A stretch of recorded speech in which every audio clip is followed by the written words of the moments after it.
11 सितंबर को अध्यासन के लिए लेटर भेज दिया गया। 2 पत्थर जो है शिक्षा सेवा चयन के आयोग के अंदर फेंका गया। पुलिस ने क्या किया कि लाठी का प्रयोग किया, लोगों को दौड़ा दौड़ा के वहां से भगाया। भाई अगर वहां पर एक दिन जाओगे धरना में तब आपको पता चलेगा, एक छोटा सा पुलिस वाला आपको कहीं डांट देता है तो हालत खराब हो जाती है। हेलो नमस्कार साथियों, कैसे हैं आप सभी साथी।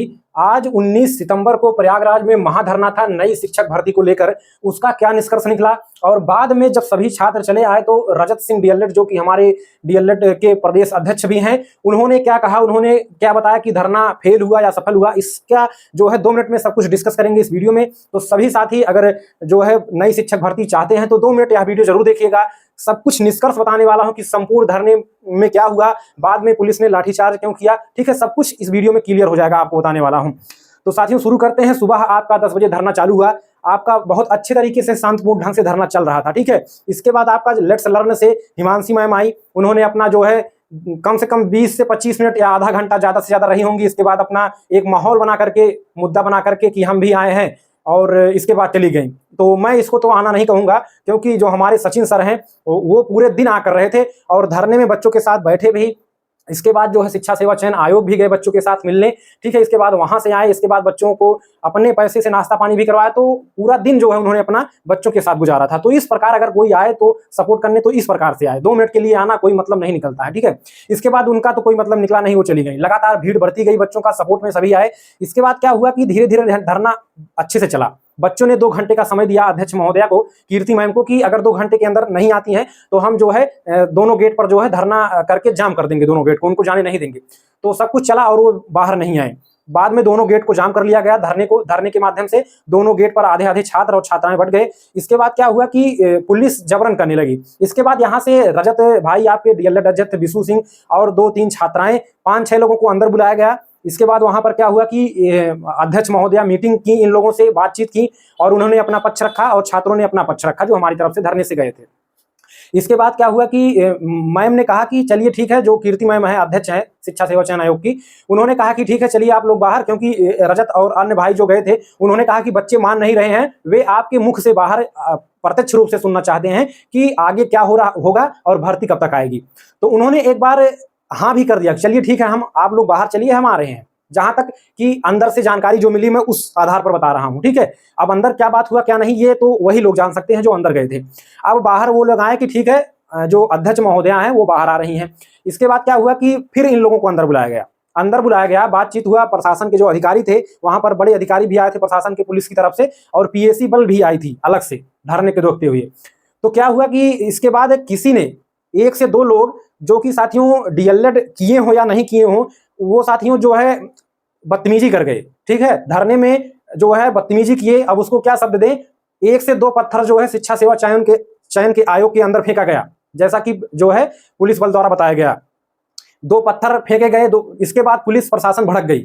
अब कीर्ति मैम को ये बात पता चली तो पुलिस प्रशासन ने उनको बाहर आने से रोक दिया।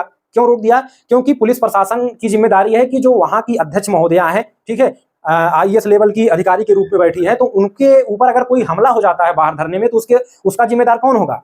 ये पुलिस अधिकारी होंगे, इनकी वर्दी नप जाएगी, ठीक है। इसीलिए उन लोगों ने क्या किया कि मना कर दिया। इसके बाद उनको दूसरे गेट से निकालने का प्रयास किया गया, जहां पर काफी मात्रा में छात्र जो है लगातार धरना दे रहे थे। वहां से निकालने के इसके बाद पुलिस ने क्या किया कि लाठी का प्रयोग किया, लोगों को दौड़ा दौड़ा के वहां से भगाया और एक तरफ इकट्ठा कर दिया गेट फर्स्ट पर। जब गेट फर्स्ट पर इकट्ठा हो गया तो धीरे से मैम को जो है गाड़ी में बैठाकर वहां से रवाना कर दिया। इसके बाद छात्रों में हलचल आ गई, ठीक है। इसके बाद सभी रोड पर ही बैठ करके धरना देने लगे, जाम कर दिए रोड को।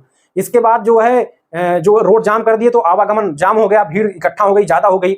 इसके बाद पुलिस ने लाठी बल चार्ज किया और आधे छात्रों को दौड़ा करके मेन रोड पर कर दिया गया, ठीक है, दौड़ा के लाठी के बल पर। और आधे छात्र जो बचे हुए थे वे मेन गेट पर धरना दे रहे थे। इसके बाद भी लगातार सभी छात्र डटे हुए थे और कुछ छात्रों को भगा दिया गया। मैं लगातार 6.5 घंटे आज लाइव था, लगातार एकदम मेहनत किया हूँ, लगातार 6.5 घंटे लाइव था और लगातार एकदम सटीक कवरेज जो है आप लोगों को बता रहा था, दे रहा था, ठीक है। आप लोगों ने काफी पसंद भी किया और इसके लिए आप लोगों का काफी थैंक यू। और बाद में जो है इसके बाद निष्कर्ष क्या निकला कि जब रजत भाई आपके डीएलएड जो है वो अंदर गए, वहां पर जो आपके अध्यक्ष महोदया उनसे बात हुई, निष्कर्ष यही निकला कि रजत भाई ने कहा कि जो मैम है अध्यक्ष महोदय ने कहा कि इन्होंने लखनऊ सरकार के पास जो है 11 सितंबर को इन्होंने यहां से भर्ती का अध्याचन भेज दिया है 11 सितंबर को। इन्होंने कहा कि हमने हमारा जो काम था हम लगातार कर रहे हैं। यहाँ से 11 सितंबर को हमने अधियाचन भी भेज दिया है। अब वहां से सरकार क्या रिस्पांस देती है, जब तक सरकार का ऑर्डर नहीं आएगा तब तक हम कुछ नहीं कर सकते हैं। तो इसका मतलब साफ साफ इन्होंने कहा। इसके बाद वही पत्थर वाली बात आ गई, मैम जो है बाहर नहीं आ पाई।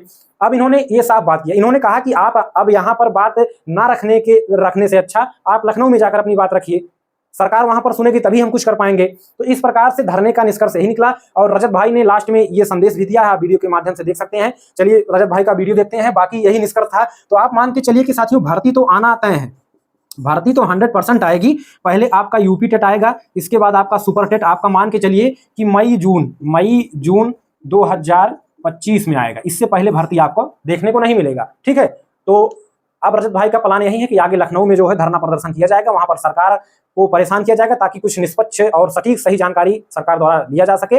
और इस प्रकार जो 6 साल 7 साल हो गए भर्ती नहीं आई है उसका विरोध करेंगे चल के लखनऊ पर सरकार के पास, ठीक है। अब यहाँ से हमारा जो काम था हो चुका है और रजत भाई को बीच में नजरबंद भी कर लिया गया, वहां पर जबरदस्ती इनको बैठा लिया गया और इनको बाहर ही नहीं आने दिया, ठीक है। इस प्रकार जो है रजत भाई और अन्य जो 5-6 सदस्य गए थे उनको अंदर बैठा लिया गया, उनको बाहर ही नहीं आने दिया गया। तो धरना कमजोर पड़ गया थोड़ा सा। और बाद में बहुत सारे छात्र ऐसे थे जो इन लोगों को ही दोषी बना रहे थे कि ये लोग अंदर गए क्यों गए, इनको नहीं जाना चाहिए था, ये लोग जानबूझकर अंदर फंस गए।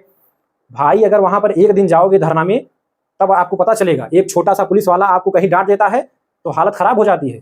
और बड़े बड़े अधिकारी वहां पर थे और इन लोगों को जबरदस्ती अंदर नजरबंद कर लिया गया, कैद कर लिया गया।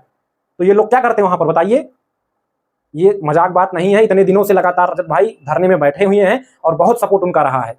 हम तो कहते हैं कि अगर वो ना रहे होते तो एक छोटा सा धरना कोई ना रख पाता। तो उनको धन्यवाद दीजिए, ठीक है। उनको उनकी बदनामी ना करिए, उनको गाली गलौज देने से अच्छा है कि उनका सपोर्ट करिए, उनका सम्मान करिए कि वो बंदा इतने मेहनत के साथ लगा हुआ है। तो बस और ज्यादा कुछ नहीं कहना है। चलिए रजत भाई का वीडियो देखते हैं कि उन्होंने लास्ट में क्या संदेश दिया। वीडियो को लाइक करें, शेयर करें, ऑथेंटिक न्यूज के लिए हमारे चैनल को सब्सक्राइब करें। महोदय द्वारा उप सचिव जी द्वारा 11 सितंबर को अधियाचन के लिए लेटर भेज दिया गया। अब हमारी आगे की लड़ाई लखनऊ से होगी कि जो लेटर है उस पर जल्द से जल्द बेसिक शिक्षा परिषद रिक्त पदों का डाटा इन्हें दे, जिससे आयोग जल्द से जल्द भर्ती करा सके। साथियों, आज अध्यक्ष महोदय को जो लाने का हम सब ने प्रयास किया, किसी कारणवश कहते नहीं एक बड़ी जब भीड़ होती है तो कोई ना कोई आता है सोचता राजनीति चमका के चले जाए। हमारे डीएलएड के भाइयों ने बहुत ईमानदारी से इस लड़ाई को लड़ा, लेकिन पता चला कि कुछ बाहर से आए हुए अराजक तत्वों ने धरने को खराब करने का प्रयास किया, जिससे थोड़ा सा अव्यवस्थित हुआ। लेकिन